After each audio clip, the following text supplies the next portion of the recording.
इसके पूर्व में एक वीडियो इस प्रसंग पे बनाया गया कि योग जो है संकल्प को त्यागे बिना सिद्ध नहीं हो सकता है, नहीं संन्यस्त संकल्पो योगी भवति कश्चन।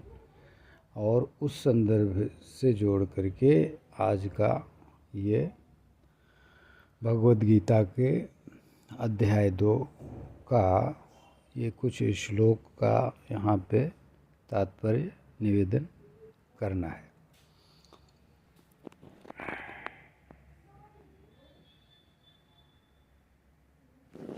श्लोक इस प्रकार है।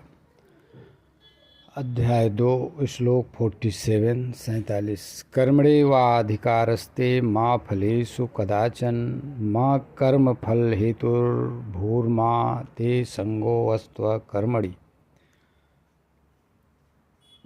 ये बहुत प्रसिद्ध श्लोक है, परंतु इसका तात्पर्य लोगों को स्पष्ट हो ये पूरी तरह से कोई भी नहीं कह सकता। इसलिए प्रसंगतः इसका निवेदन करना है। भगवान शंकराचार्य जी महाराज कहते हैं इसकी व्याख्या करते समय, कर्मणि एव अधिकारो न ज्ञान निष्ठायाम ते तव तत्र च कर्म कुर्वतो मा फलेषु अधिकारः अस्तु कर्म फल तृष्णा मा भूत कदाचन कस्याचित अपि अवस्थायाम इत्यर्थः। दिस मीन्स तेरा कर्म में ही अधिकार है, ज्ञान निष्ठा में नहीं। वहाँ कर्म मार्ग में, वहाँ मतलब कर्म मार्ग में कर्म करते हुए तेरा कर्म में कभी, कर्म के फल में कभी अधिकार न हो, अर्थात तुझे किसी भी अवस्था में कर्म फल की इच्छा नहीं होनी चाहिए। यदि कर्म फल तेरी तृष्णा होगी तो तू कर्म फल प्राप्ति का कारण होगा। अतः इस प्रकार कर्म फल प्राप्ति का कारण तू मत बन। यदा कर्म फले तृष्णा ते स्यात् तदा कर्म फल प्राप्तेः हेतु स्याह एवं मा कर्म फल हेतु भूः। यदा ही कर्म फल तृष्णा प्रयुक्तः कर्मणि प्रवर्तते तदा कर्म फलस्य एव जन्मनो हेतु भवेत्। इसका तात्पर्य है कि जब मनुष्य कर्म फल की कामना से प्रेरित होकर कर्म में प्रवृत्त होता है, तब वह कर्म फल रूप पुनर्जन्म का हेतु ही बन जाता है। यदि कर्म फलम न ईष्यते, अब एक प्रश्न उठता है, यदि कर्म फल की इच्छा नहीं करी जाएगी तो किम कर्मणा दुख रूपेण इति माते तव संगः अस्तु अकर्मणि अकरणे प्रीति मा भूत। यदि कर्म फल की इच्छा न करे तो दुख रूप कर्म करने की क्या आवश्यकता है, ये प्रश्न खड़ा हो जाता है। इस प्रकार कर्म न करने में भी तेरी प्रीति या आसक्ति नहीं होनी चाहिए। अब यहाँ पे कोई भी कह सकता है कि यह चीज़ क्लियर नहीं हुई। यह चीज़ क्लियर इससे होगी जो मैंने पहले निवेदन किया है, न ही संन्यस्त संकल्पो योगी भवति कश्चन। योगी कौन, यहाँ पे अपेक्षित है कर्मयोगी। वहाँ से ये तात्पर्य इसका क्लियर हो जाएगा। यदि कर्म फल हेतु प्रयुक्तेन न कर्तव्यम कर्म कथम तर्हि कर्तव्यम इति उच्यते।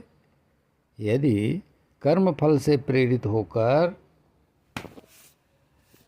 कर्म नहीं करने चाहिए तो फिर किस प्रकार करने चाहिए, ये प्रश्न उत्पन्न होता है ना, हुआ। इसके लिए श्री भगवान श्री कृष्ण जी महाराज अगला श्लोक में अर्जुन को समझाए हैं। योगस्थः कुरु कर्माणि संगम त्यक्त्वा धनंजय सिद्ध्य सिद्ध्योः समो भूत्वा समत्वं योग उच्यते। योगस्थः सन् कुरु कर्माणि केवलम,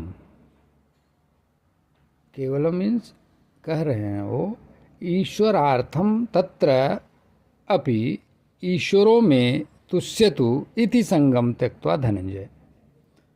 दिस मीन्स योग में स्थित होकर केवल ईश्वर के लिए कर्म कर, उसमें भी ईश्वर मुझ पर प्रसन्न हो, इस आशारूप आसक्ति को भी छोड़कर कर्म कर, ऐसा है तात्पर्य। आगे कहते हैं फल तृष्णा शून्येन क्रियमाणे कर्मणि सत्व शुद्धिजा ज्ञान प्राप्ति लक्षणा सिद्धि तद विपर्यया जा असिद्धि तयो सिद्ध असिद्ध्यो अपि समः तुल्यो भूत्वा कुरु कर्माणि। मतलब हिंदी में तात्पर्य है, अर्थ है, इसका अनुवाद संस्कृत का, फल तृष्णा रहित माने फल की इच्छा से रहित पुरुष द्वारा कर्म किए जाने पर अंतःकरण की शुद्धि से उत्पन्न होने वाली ज्ञान प्राप्ति तो सिद्धि है, और इसके विपरीत ज्ञान प्राप्ति का न होना असिद्धि है। मतलब ज्ञान प्राप्ति होना सिद्धि है और ज्ञान प्राप्त न होना असिद्धि है। ऐसी सिद्धि और असिद्धि में भी सम होकर, अर्थात दोनों को तुल्य समझ के कर्म कर। अब यहाँ पे ये क्लियर हो जाएगा, जो लोगों को दौर्मनस्य भाव प्रवेश कर जाता है मन में, उसका निदान यहाँ पे है। दौर्मनस्य भाव मतलब वो फ्रस्ट्रेशन जो असफलता प्राप्त करने के कारण होती है, उसको दौर्मनस्य कहते हैं, वो निराशा। अब कह रहे हैं कह असौ योगो यत्र स्थः कुरु इति युक्तम इदम तव तत सिद्ध सिद्ध्यो समत्वम योग उच्यते। कह रहे हैं वह कौन सा योग है जिसमें स्थित होकर कर्म करने के लिए कहा है। यही जो सिद्धि और असिद्धि में समत्व है, इसी को योग कहते हैं। अब यहाँ पे योग किससे जुड़ने का है, यहाँ पे कर्म योग का है। योग यहाँ कर्म योग का संदर्भ है। मतलब कर्म का योग और कर्म का वियोग, मतलब कर्म से लगना और कर्म को छोड़ना। अब यहाँ पे ये उपदेश सबके लिए है कि कर्म को छोड़ने के विषय में अनुराग वाला न हो, जैसा ऊपर के श्लोक में कहा गया है। इसलिए असिद्धि मतलब असफलता में भी कर्म जारी रहे, इसलिए और सिद्धि मिल जाए तो वो ईश्वर के अर्पित हो। इसलिए यह योग यहाँ पे इस प्रकार समझाया गया है, इसी को कहा गया है। एक बार श्लोक और देख लीजिए। योगस्थः कुरु कर्माणि, ऊपर ही दिखाई पड़ गया होगा, इस तरीके से कहा गया है।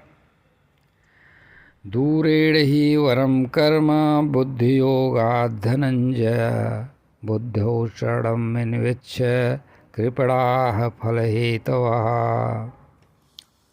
अब यहाँ पे प्रसंग को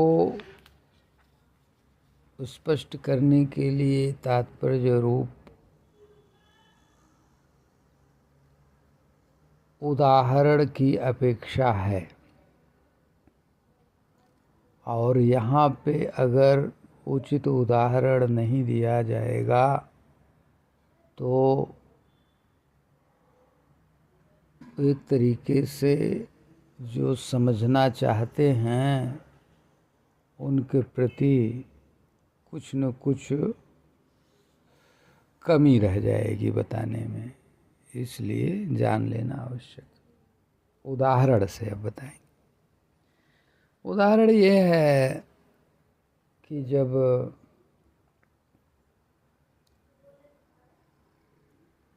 भारतवर्ष के सारे लोग एक सूत्रीय काम करने के लिए प्रयास कर रहे थे, उस समय महात्मा गांधी महाभाग वो भगवत गीता अपने हाथ में लेकर चलते थे।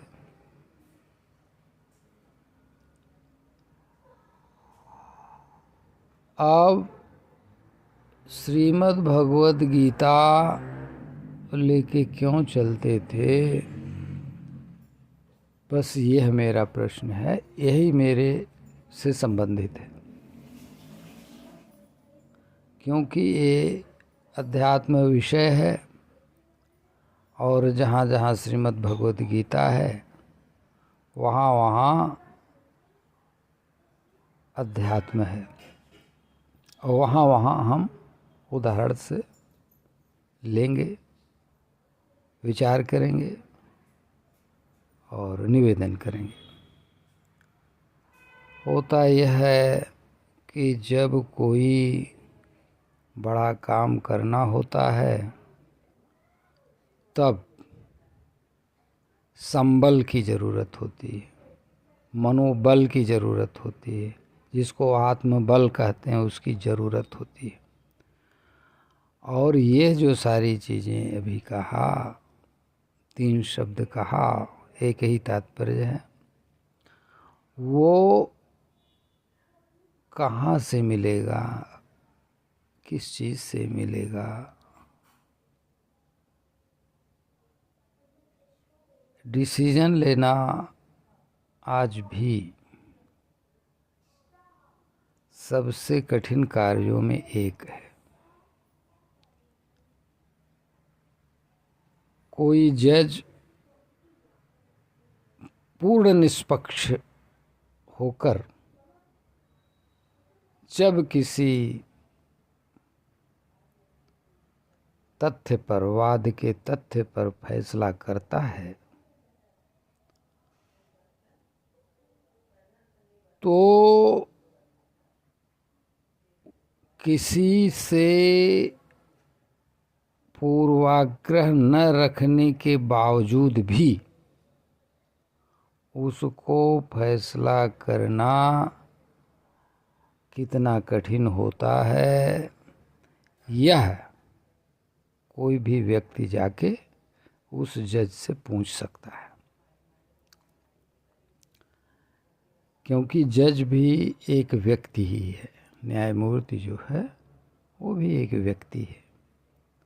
व्यक्ति है, और इसलिए सभी व्यक्ति में एक समानता होती है, मन बुद्धि चित्त अहंकार का और विवेक का। इसलिए अब प्रश्न आया कि क्यों चलते थे लेकर? इसलिए चलते थे भगवत गीता लेकर कि भगवत गीता लेके चलते नहीं थे, भगवत गीता पढ़ते थे, और जिसके पास जितना बुद्धि विवेक है वो उस बुद्धि विवेक से ग्रहण करता है चीज़ों को।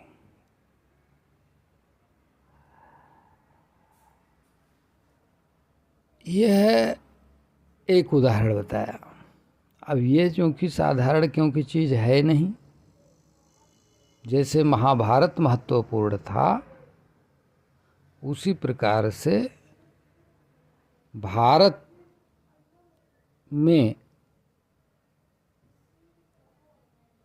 स्वतंत्रता आदि आंदोलन महत्वपूर्ण था।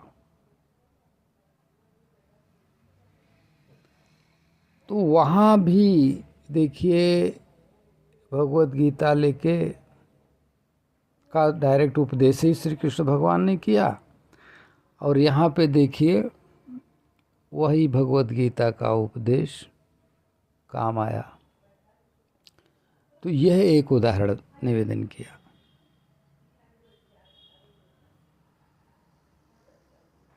कि कोई भी व्यक्ति अगर विवेकपूर्ण फैसला करना चाहता है अपने लिए, दूसरे के लिए नहीं, दूसरे के लिए तो फैसला बहुत लोग कर देते हैं, बंदर भी कर देता है। एक न्याय है ना, जिसमें एक बंदर बांट रहा था, दो में झगड़ा हो रहा था, बिल्ली और कुत्ते में, और वो बांट रहा था। तो वो भी न्याय करता है, एक तरफ रोटी रखता, जिधर बढ़ जाती थी, जिधर पलड़ा उधर थोड़ा नोच के खा लेता था। तो वो ये दूसरे के लिए न्याय है, आजकल ऐसे होता है। दूसरा न्याय की बात नहीं कर रहे हैं, अपने लिए न्याय करना, अपने विवेक से अपने कार्य का निर्धारण करना, जिससे वो जो चिंतन करने वाला उसको फ्रस्ट्रेशन, चिंता, अवसाद, विषाद, दुख ये न दबोचे। वो दबोच लिया तो वो न योग में रहेगा और न तो लोक, परिवार, समाज में सफल हो पाएगा। वो फ्रस्ट्रेट होके पर्सनालिटी को खराब करके और दुर्गति को प्राप्त होगा। इसलिए आगे के श्लोक को देखते हैं। दूरेण हि वरम कर्म बुद्धियोगात् धनंजय, बुद्धौ शरणम् अन्विच्छ कृपणाः फलहेतवः।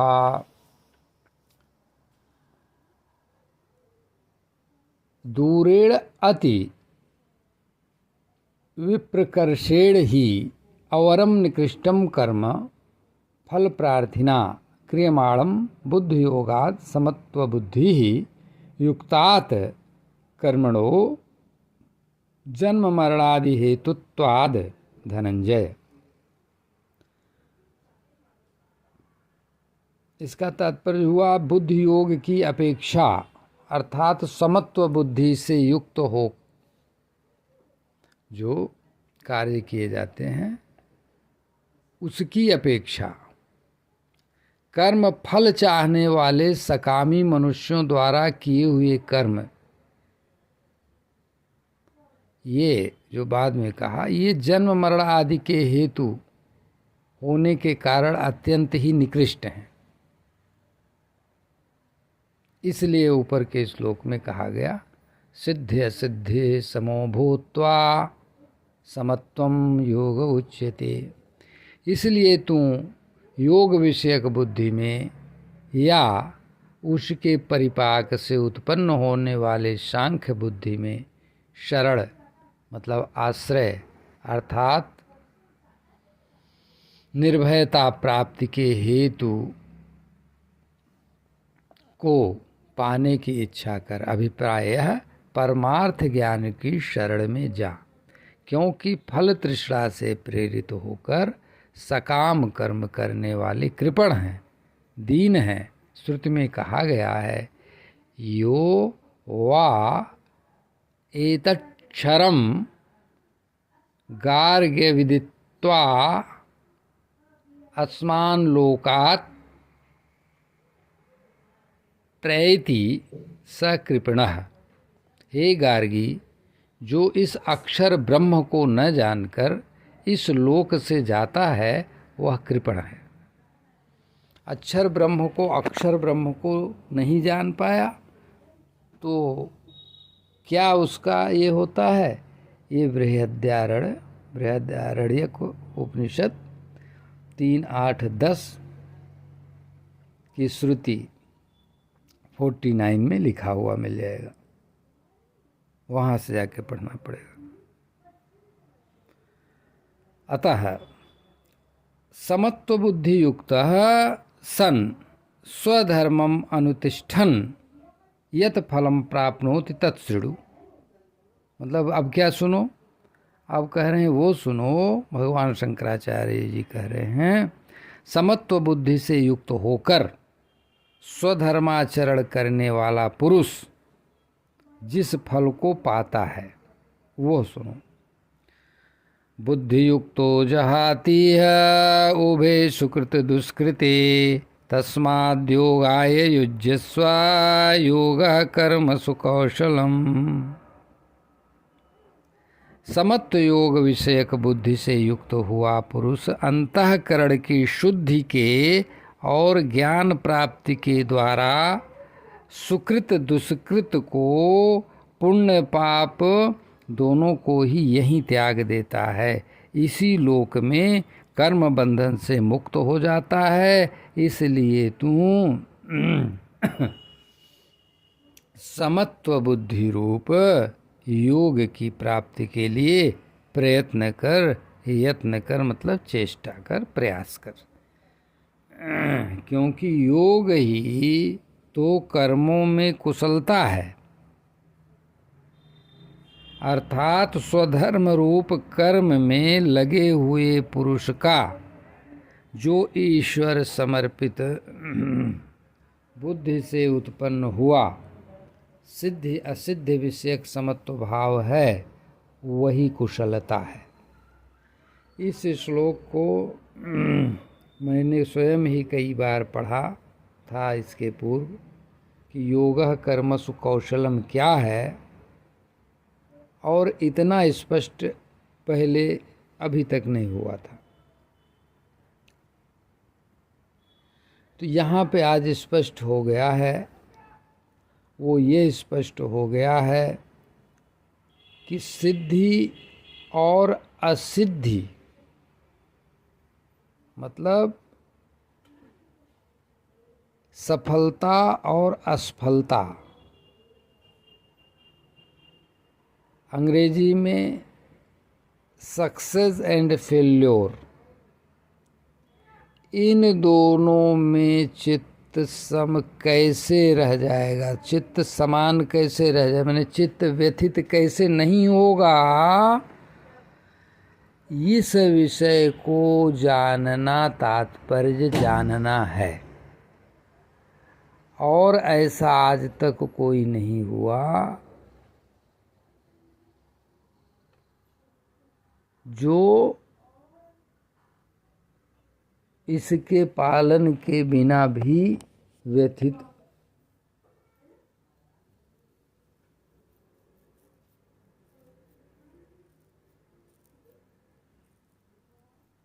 की व्यथा को किस हिसाब से समझा हो या नहीं समझा हो।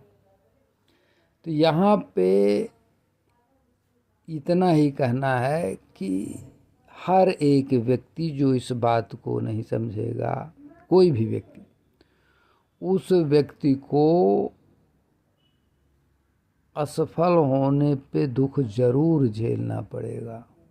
हर स्थिति में उसको दुख होगा, हर स्थिति में उसको कष्ट होगा, क्योंकि असफलता एक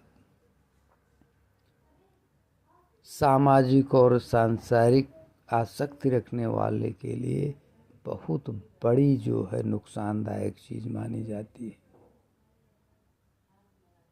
बहुत बड़ी महत्वपूर्ण चीज़ मानी जाती है, बहुत बड़ी महत्वपूर्ण चीज़ मानी जाती है। इसलिए समत्व रूप बुद्धि योग की प्राप्ति के लिए यत्न करने की चेष्टा करने को कहा गया है। अब कोई कहे तो क्या मतलब हुआ कि कर्म करें और फल को ले ही मत।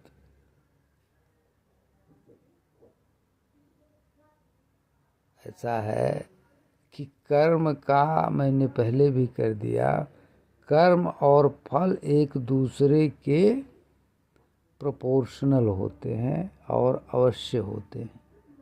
कोई भी कर्म करेगा उसका मतलब ही है फल होना, प्राप्त होना। फल प्राप्त होने को कोई रोक ही नहीं सकता है कि तुम कर्म आप कोई करे और आपको फल न प्राप्त हो, ये असंभव चीज़ है। इसलिए यहाँ ये नहीं कहा गया है कहीं कि फल को ग्रहण करो या न ग्रहण करो, ये नहीं कहा गया है। ये कहा गया है कि फल में तुम्हारा लगाव माने आसक्ति न हो, ये चीज़ कहा गया है। अगर फल में आसक्ति होगी तब असफलता होने पे कष्ट होना एकदम सुनिश्चित है। इसलिए यह प्रयास करने के लिए कहा गया है कि कर्म को करिए ईश्वर के लिए, फल को समर्पित करके। फल तो मिलना है तो ईश्वर को फल को चढ़ाना है, ऐसी भावना से करिए। तो इससे अगर नहीं मिला, मान लीजिए रिजल्ट, सफलता नहीं मिली, तो असंतोष और चिंता और दुख नहीं व्यापेगा कि क्या बताएं कि हमको मिला नहीं ये चीज़। आप अपने खाने के लिए रखे थे तब तो आपको कष्ट होने ही वाला है। जब आप नहीं मिला तो आपने, अगर ये आपकी निष्ठा वास्तव में दृढ़ थी कि हम ईश्वर के लिए कर्म कर रहे थे, नहीं मिला तो ईश्वर से कह दीजिए कि भैया मिला नहीं ईश्वर महाराज, तो मैं आपको अब क्या चढ़ाऊँ, कोई बात नहीं। तो कष्ट होगा? नहीं होगा। लेकिन अगर अपने भोग के लिए रखें तो कष्ट होगा। ये इसका तात्पर्य है।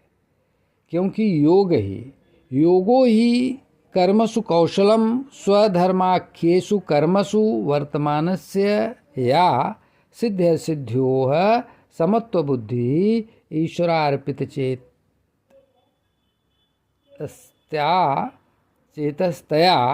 तत्कौशलम कुशल भावा। ये श्रीमान शंकराचार्य भगवान कह रहे हैं। क्या कह रहे हैं? क्योंकि योग ही तो कर्मों में कुशलता है, अर्थात स्वधर्म रूप कर्म में लगे हुए पुरुष का जो ईश्वर समर्पित बुद्धि से उत्पन्न हुआ सिद्धि असिद्धि विषयक, माने सफलता असफलता विषयक समत्व भाव है, वही कुशलता है। इस कुशलता के बारे में इस श्लोक का तात्पर्य है योगः कर्मसु कौशलम। बहुत ही महत्वपूर्ण के साथ, महत्वपूर्ण तो बहुत है ही, प्रसिद्ध बहुत है लोक में, लेकिन इस पे कन्फ्यूजन बहुत है लोगों में। हाँ, इसलिए इसका निवेदन यहाँ पे प्रसंगवश कर रहा हूँ। यही इसमें कौशल है। ये मैं अनुवाद पढ़ रहा हूँ। किसका? संस्कृत अनुवाद। किसका? तद ही कौशलम यद। किसने, किन व्यक्ति ने किया? भगवान शंकराचार्य ने किया, जो स्वयं महादेव भगवान के अवतार हैं।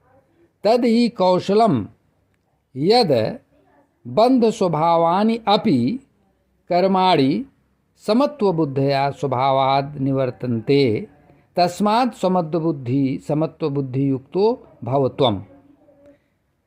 यही इसमें कौशल है कि स्वभाव से ही बंधन करने वाले जो कर्म हैं वे भी समत्व बुद्धि के प्रभाव से अपने स्वभाव को छोड़ देते हैं। अतः तू समत्व बुद्धि से युक्त हो, यह तात्पर्य है। अभी इतना ही निवेदन करेंगे। यह योग के उस चैप्टर से संबंधित रहा है जो योग सूत्र में हमारा इस समय चल रहा था। सूत्र 34, समाधि पाद का सूत्र नंबर 34। और ये थोड़ा सा और 1 सेकंड के लिए निवेदन कर देंगे जिष्ट के रूप में। कर्मण्येवाधिकारस्ते का your right is to work only and never to the fruit thereof. Do not consider yourself to be the cause of the fruit of action, nor let your attachment be to inaction. Arjun, perform your duties established in yoga, renouncing attachment, and be even-minded in success and failure. Evenness of mind is called yoga. Action with selfish motive is far inferior to this yoga in the form of equanimity.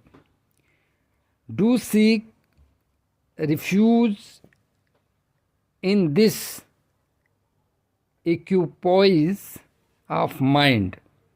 Arjun, for poor and worst are those who are the cause in making their action bear fruit.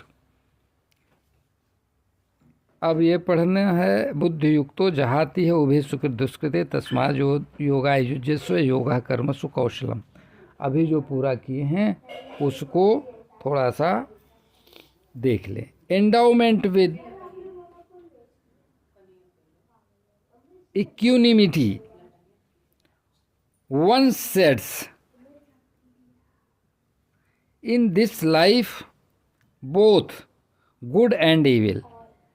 Therefore, strive for the practice of this yoga of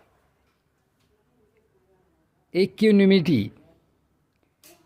Skill in action lies in the practice of yoga. ये जो अनुवाद है और तात्पर्य यही है कि योगा कर्मसु कौशलम क्या है? समत्व बुद्धि है। समत्व बुद्धि किसमें है? सिद्धि मिले मतलब सफलता मिले या असिद्धि मिले माने असफलता मिले, माने सक्सेस मिले या फेल्योर मिले, दोनों में चित्त को विक्षिप्त न होने देने का अभ्यास, यह जो है सफल अगर हुआ तो वही योग कर्मसु कौशलम है। यह निवेदन कर दिया। श्री राम जय जय राम।